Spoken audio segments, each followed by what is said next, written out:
You arrive at the harbor of Syracuse in the late afternoon when the sun has begun its slow descent toward the horizon, casting a long golden shimmer over the surface of the water. The sea is calm, with only a faint ripple disturbing the image of the anchored ships, their tall masts swaying gently in the warm breeze.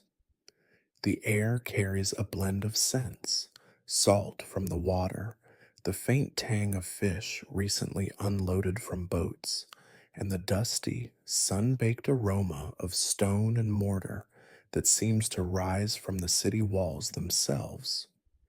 As you step onto the worn slabs of the quay, you feel the grit of fine sand beneath your sandals, left there by countless tides and the steady passage of men hauling goods.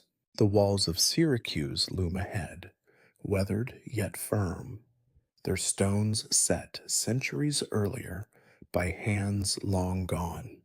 The gate stands open, flanked by guards, whose spears gleam in the fading light, though their eyes drift lazily over the slow trickle of people entering and leaving. You pass between them, unnoticed, and the sound of the sea recedes behind you, replaced by the muted hum of the streets. Narrow alleys branch off from the main road, their cobblestones uneven, their walls carrying the faint smell of olive oil and grain dust. Syracuse is a city both of the present and of its own deep past.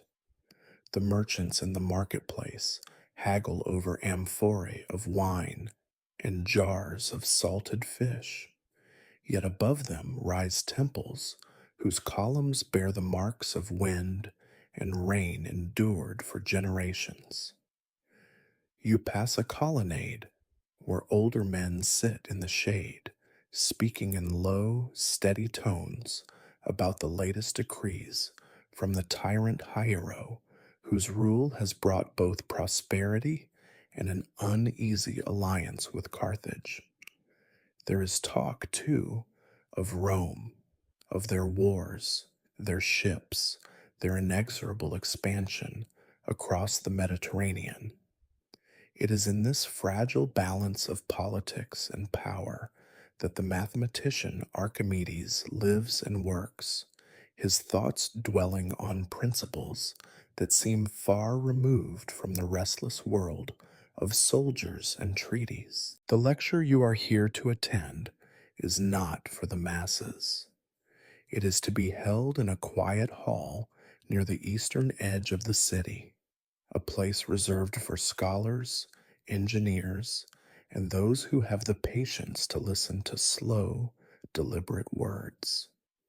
The path to it takes you past the theater where the faint sound of rehearsals drifts out, a chorus practicing lines that have been spoken for centuries. You continue upward, the road curving gently as it rises, the stone beneath your feet warm from the day's sun. When you reach the hall, the door stands ajar. Inside, the light is dim and the air cooler, scented faintly with the smell of parchment and aged wood. Along the walls are shelves holding scrolls bound with strips of cloth, their ends marked with careful ink.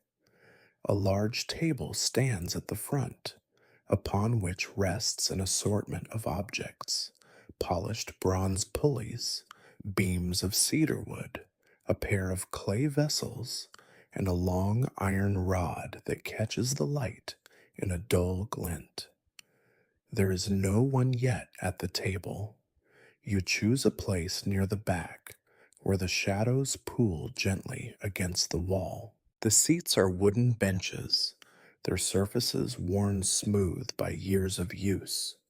You run your hand along the grain, feeling the shallow grooves left by countless listeners who have leaned here before you. The hall is nearly silent, save for the faint creak of the door as another visitor enters. They too take a place without speaking. The air holds a stillness that seems to anticipate the weight of measured words. You glance toward the objects on the table again. The pulleys, arranged in pairs, have cords wound neatly about them, their surfaces bearing the patina of frequent handling. The beams rest on trestles, their edges squared, their surfaces free of splinters. Each object appears ordinary in isolation, yet here they seem to hold a quiet purpose, as though they are merely waiting for the moment when hands and mind will unite to draw from them their meaning. From the narrow windows high along the wall, thin shafts of sunlight fall in angled lines across the floor, marking time in slow, imperceptible movement. Dust motes drift in the light, rising and sinking as the air shifts. You breathe in the faint scent of wax from the oil lamps, unlit but ready for the fall of darkness. Somewhere outside, a seabird calls, its cry carried faintly into the hall before fading again. You rest your hands in your lap and wait. There is no need to speak, for here words are measured not in their abundance, but in their weight.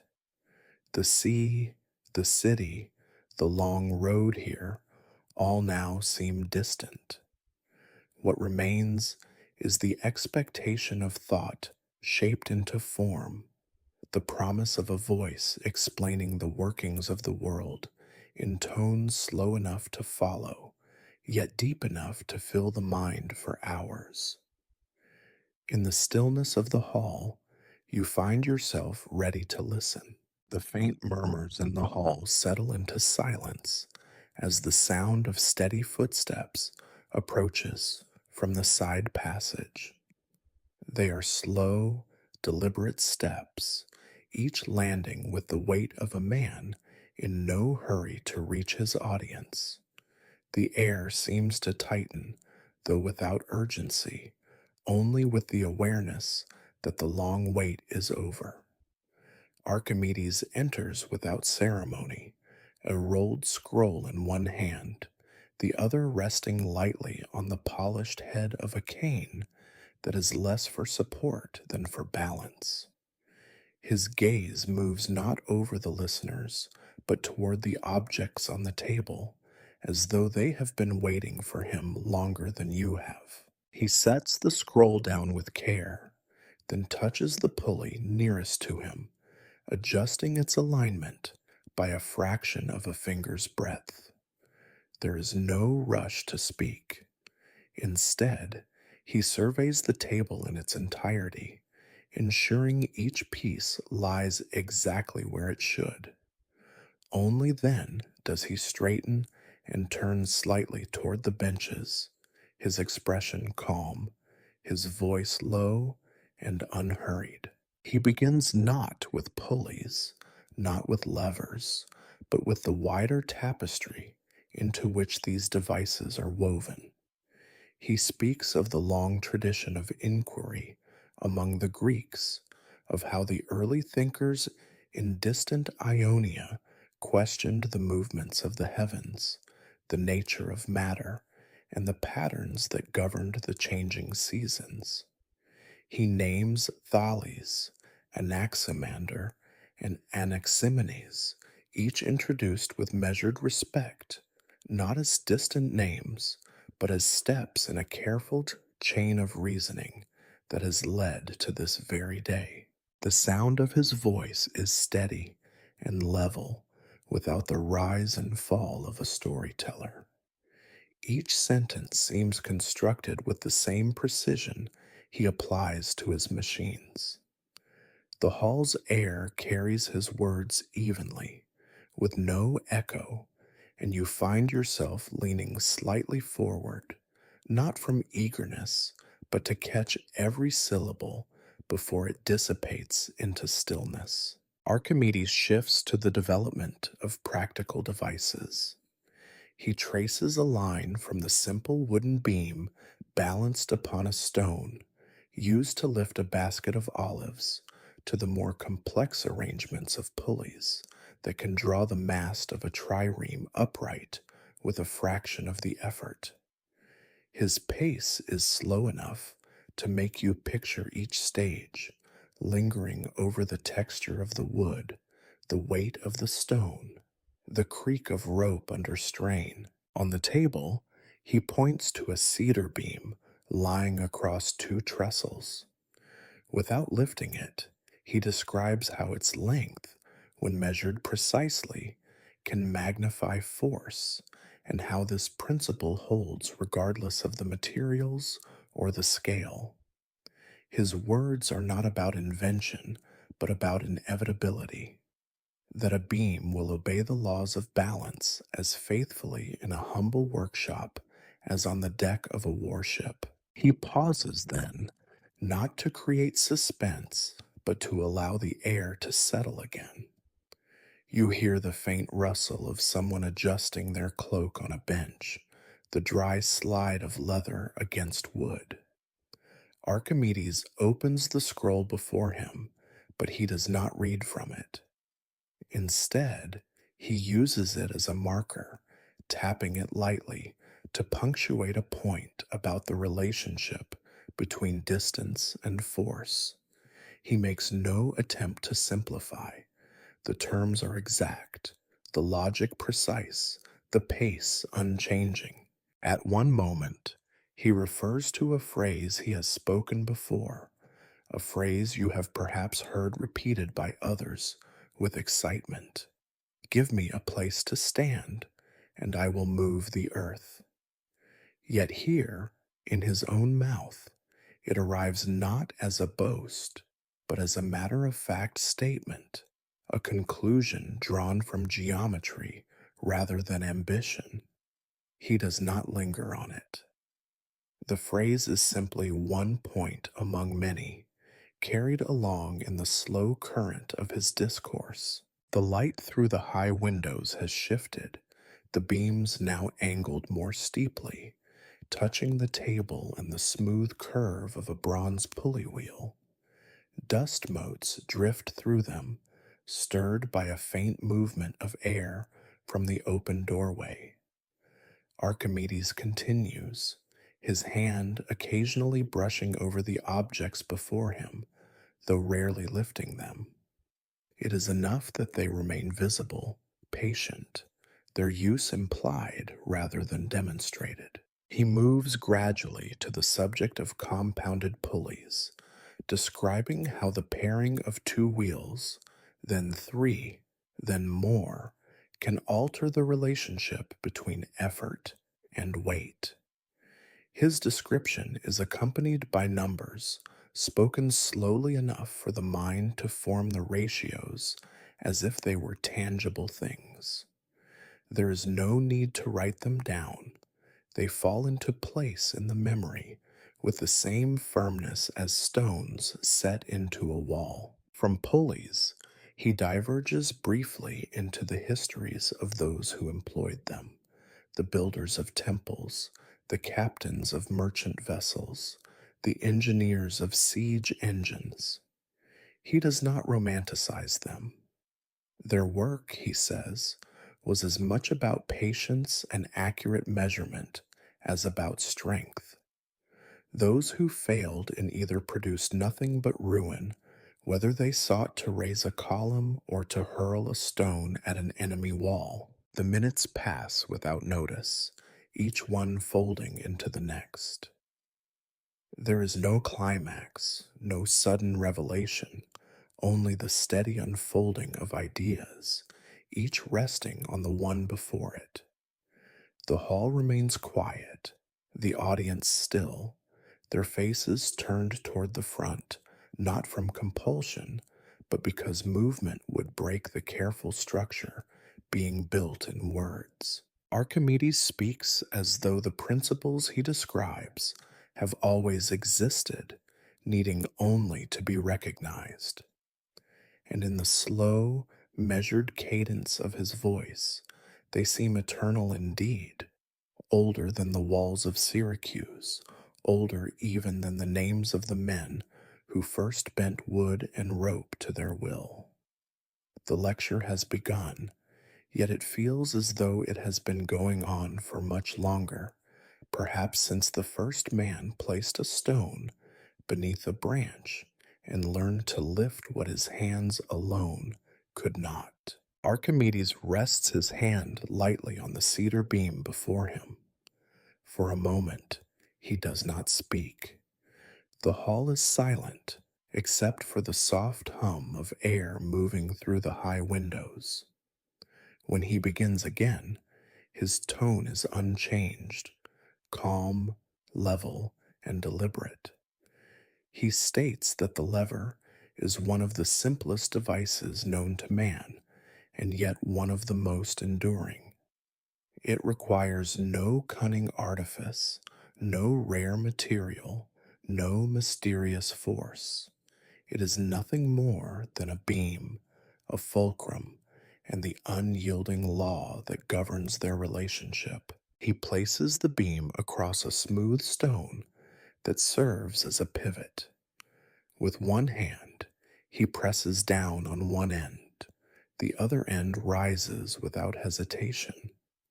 His movement is slow enough for you to see the wood's faint bending, the gradual lifting of the air above the far edge. He lets the beam settle back into place. Then he begins to describe, not demonstrate, but describe, the nature of this balance. He speaks of ratios, the distance from the fulcrum to the point where force is applied, and the distance from the fulcrum to the weight being moved. If the first is greater, the force required is less. If it is shorter, the force required increases. He does not simplify beyond this. Instead, he offers numbers, each one deliberate, each one followed by the corresponding result, as if building a wall of reasoning stone by stone. Archimedes notes that the choice of material for the beam is of consequence. Cedar is light yet strong, oak, heavier but more rigid, olive wood, resistant to splitting. The surface must be smooth, for splinters create weaknesses. The fulcrum, too, must be chosen with care. Hard stone is best, worn smooth by prior use. He speaks of men who failed to heed such details, whose beams cracked under strain, or whose pivots crumbled, turning a task of lifting into a collapse of effort. As he continues, his words take on the tone of a catalog, recounting examples from the long history of levers. Builders of city walls used them to raise great blocks of stone into place, easing them onto prepared foundations. Farmers used them to move heavy stones from their fields, clearing ground for planting. Sailors used them to unship the massive masts of their vessels when repairs were needed. Yet in equal measure, he tells of their use and destruction. In sieges, levers pried open the gates of cities. In warships, they adjusted the great arms of catapults, storing potential force that could be released in a single violent instant. His voice remains even, without moral judgment. In his telling, the lever is neither good nor evil. It is simply a means by which the laws of nature may be directed by human intent. At one point, he lifts the beam slightly and shifts the fulcrum closer to one end. The change in balance is clear, even without any weight upon it. He remarks that by moving the fulcrum, one changes the advantage and therefore the purpose. A long arm may lift a great weight slowly, but a short arm may move a lesser weight more quickly. In this way, the lever can be tuned to the task at hand, just as a lyre string is tightened or loosened to produce the desired tone. He pauses to allow this thought to settle. Through the high windows, the light has begun to fade toward a softer hue, touching the beam and stone with the glow of late afternoon. Shadows stretch across the floor, lengthening with each slow movement of the sun. Archimedes then recounts an event from his own experience. There was a ship, a merchant vessel of considerable size, drawn up on the shore for repairs. Its hull was heavy with waterlogged timbers, and it lay stubbornly in the sand. Rather than call for many men to haul it with ropes, he arranged a great lever and set the fulcrum well behind it. With a small force applied at the far end, the ship shifted, first by inches, then more. He states this without pride, only to illustrate that the principle is sound, regardless of the scale. From there, he drifts into reflections on permanence. The lever works the same in every place, in every age. A beam and a pivot obey the same law in the hands of a farmer in Sicily as in those of an engineer in Egypt or a mason in Athens. Empires may rise and fall, rulers may change their banners and coins, but the beam will still lift the stone if placed correctly. He runs his hand once more along the smooth surface of the cedar beam, as though confirming its readiness to serve again. Then he steps back, letting it rest on the trestles. His gaze lingers on it for a few moments longer before shifting to the next set of objects on the table, the paired bronze pulleys. But he does not yet speak of them. Instead, he lets the idea of the lever linger in the air, as though it were itself balanced delicately between thought and action. The hall remains still. Outside, the wind changes slightly, carrying in the faint scent of the sea. Somewhere distant, a bell or gong sounds, not to mark the end of the lecture, but the passage of time in the city beyond these walls. Inside, time feels slower, stretched between the measured cadence of Archimedes' voice and the unchanging truth of the device before you. Archimedes moves his attention from the beam and the fulcrum to a longer object that rests upon two cradles at the far edge of the table. It is a hollow cylinder of wood, its surface darkened with age and use, bound with bronze rings to keep it from warping. Along its length, within the hollow, there is a spiral, a winding blade that runs from one end to the other, carved with care so that each turn lies at a precise and unchanging angle. You know it to be the device that bears his name, the screw, built to lift water from a lower place to a higher. He does not take it in his hands at once. Instead, his voice shifts to a new current, flowing now toward the nature of water itself. He speaks of its weight, which, though less than that of stone, is constant and unyielding in its own way. He describes how water resists compression, how it flows to fill every available space, and how it can, over time, wear away even the hardest surfaces. He notes that man has always sought to move water, to drain it from flooded land, to lift it into fields, to channel it into cisterns. The history of this effort, he says, is nearly as old as the history of man's settlement in one place. From there, He recounts the methods known before the screw: buckets on ropes drawn by hand or by the strength of animals were slow and easily spilled. Troughs could guide water but could not raise it. Certain inclined devices could lift it in small quantities, but they were awkward to operate.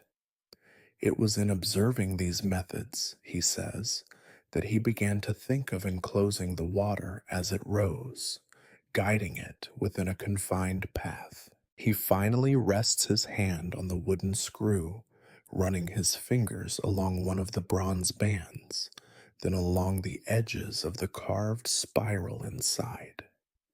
He turns it slowly, without effort, and you hear a soft scraping as the blade moves within the hollow. He explains that the screw must be set at an angle too steep, and the water will fall back, too shallow, and it will rise too slowly. The angle he has chosen is one tested over many uses, allowing the device to lift a steady stream with the turning of the shaft.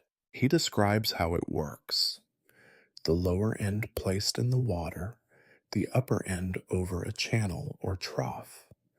As the screw turns, each pocket between the spiral's edges captures a portion of water, carrying it upward in a slow, steady progression until it spills out at the top. He emphasizes that the motion is continuous. So long as the turning is maintained, the flow will not cease. It is not a sudden movement, but a gradual one, the water rising step by step within its wooden path. Archimedes moves to examples. In the fields near the river, farmers can draw water for their crops even when the river runs low, so long as the screw is placed in what water remains.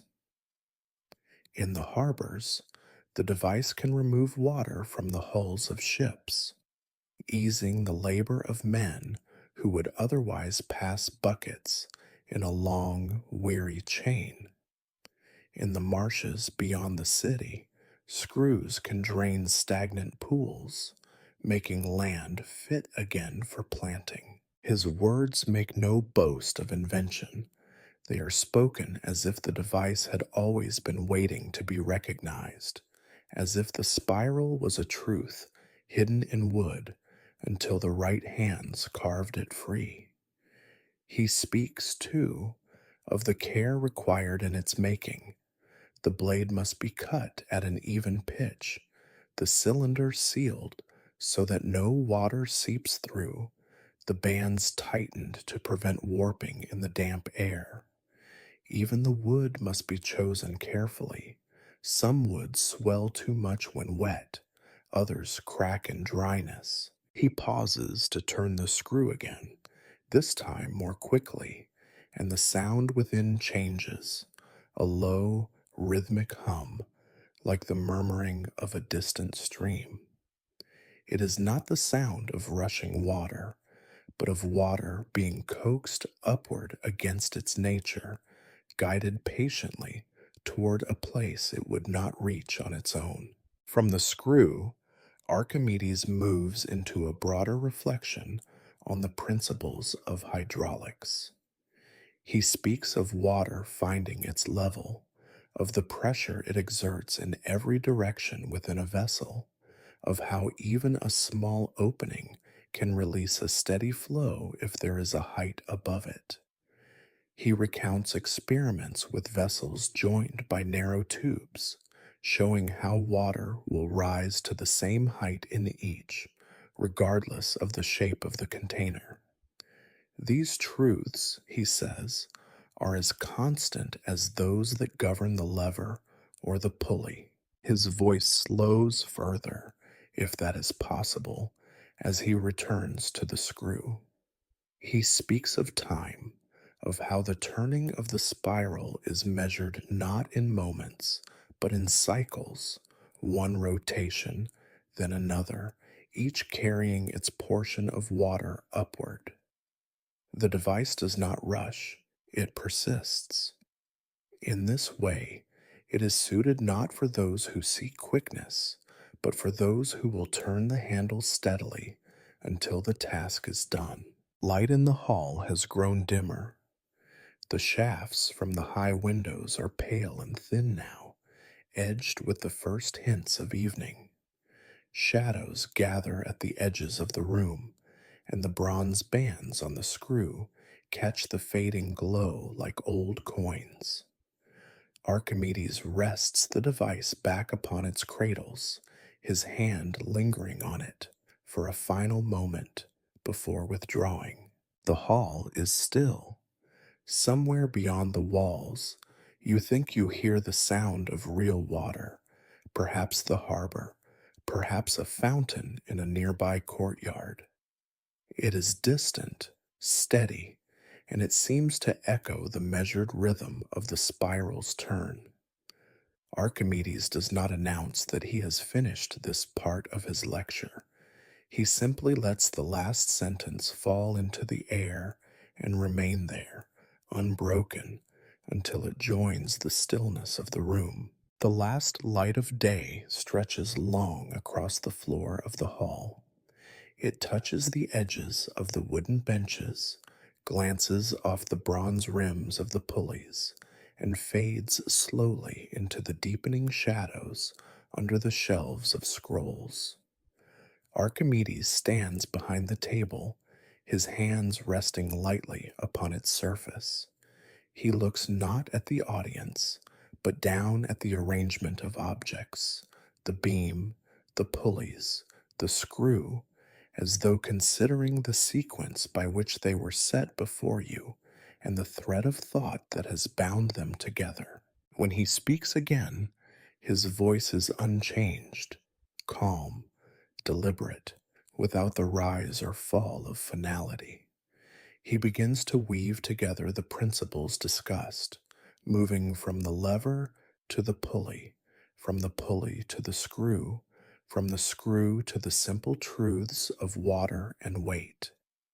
He reminds you that each device is not a separate creation, but part of the same law, that force, distance, and resistance are bound together in a balance that cannot be altered by wish or decree. These laws are not his. They belong to the world itself, and he has only sought to give them shape in wood, metal, and rope. His words wander through the uses of these devices, how they serve in the building of walls, the raising of masts, the irrigation of fields, and the draining of harbors. But just as steadily, he acknowledges their use in destruction. The same lever that can set a stone in place can also pry it loose. The same pulley that can lift a column can load the arm of a catapult. The same screw that can water a vineyard can drain a fortress moat. His tone remains without judgment. The choice belongs to those who turn the beam, pull the rope, or rotate the shaft. The air in the hall has cooled with the evening. A faint scent of oil from the unlit lamps drifts in the stillness. Outside, a bird calls once, its note carried briefly through the open doorway before vanishing again. Archimedes speaks now of time, of how knowledge, once found, endures. The beam will still lift the weight in 100 years if the wood and stone are sound. The pulley will still ease the burden if the rope is whole. The screw will still draw water if the spiral holds its form. Men may forget them, but the truths remain, waiting to be learned again. As he pauses, the first faint glow of lamplight appears at the far side of the room, where an attendant has quietly lit a wick. The flame is small, its reach narrow, but it makes the bronze glint softly, and the spiral of the screw catch a thin line of gold. Archimedes does not look toward it. He finishes his thoughts in the same steady rhythm, each sentence resting in the air before the next is placed beside it. There is no final declaration, no sharp ending. The lecture simply comes to rest, as a ship comes to rest against the dock when the tide is still. The silence that follows is not empty. It is filled with the weight of what has been said, a weight that presses evenly in every direction, like water in a vessel. For a long moment, no one moves. Then, slowly, the faint shuffle of feet begins. The listeners stand without speaking, some adjusting their cloaks, others taking the scrolls they had placed beside them. A few glance at the objects on the table, but none step closer. They file toward the doorway one by one, their shadows stretching ahead of them into the cool air outside. You remain seated for a while longer, feeling the worn surface of the bench beneath your fingers. The warmth of the day has faded from the wood, leaving it smooth and faintly cool. When you rise, the hall is nearly empty. The attendant moves quietly between the benches, checking for anything left behind. Outside the doorway, the air smells of the sea again, sharper now in the evening breeze. The streets beyond are dim, their light coming from small oil lamps hung at doorways or set on ledges. The city is quieter than it was when you arrived. The shouts of merchants replaced by the low murmur of voices from within the houses. You walk slowly down the sloping street toward the lower quarter. The paving stones are uneven, their edges worn by centuries of feet. To your left, through a gap between buildings, you can see the harbor. The water is darker now, almost black, with only the faintest tremor of reflected light from the few torches burning along the quays. The masts of the ships are tall and still, their ropes creaking softly when the wind shifts. Farther ahead, the road bends toward the eastern gate. The air is cooler here, carrying with it the scent of open land beyond the walls. You pass beneath an arch where the stone blocks are massive, their joints fitted so precisely that the years have left no more than the thinnest lines between them. A guard leans on his spear near the gate, his gaze fixed on the darkening fields. He does not speak as you pass. Beyond the gate, the hill slopes gently downward. The grass along the roadside moves in the breeze, and the sound of the sea grows faint behind you. Over the horizon, the last band of light fades into a deepening blue. The first stars appear, scattered and small, their light older than the city itself. Somewhere, in the distance, a dog barks once and is silent. You pause on the road and look back. The walls of Syracuse are shadowed now, their towers barely outlined against the sky. The city seems still, as though holding its breath in the twilight. The lecture, the objects, the measured voice, they all seem now as much a part of the city as the stones of its streets, fixed in place yet waiting to be found again when needed. When you turn to continue your walk, the road ahead is empty. The sound of your steps on the hard earth is steady, unhurried, carrying you away from the city and into the quiet of the evening. The knowledge you have heard feels less like something to be remembered than something that will remain whether you recall it or not, like the lever, the pulley, the screw, or the slow turning of water within its spiral.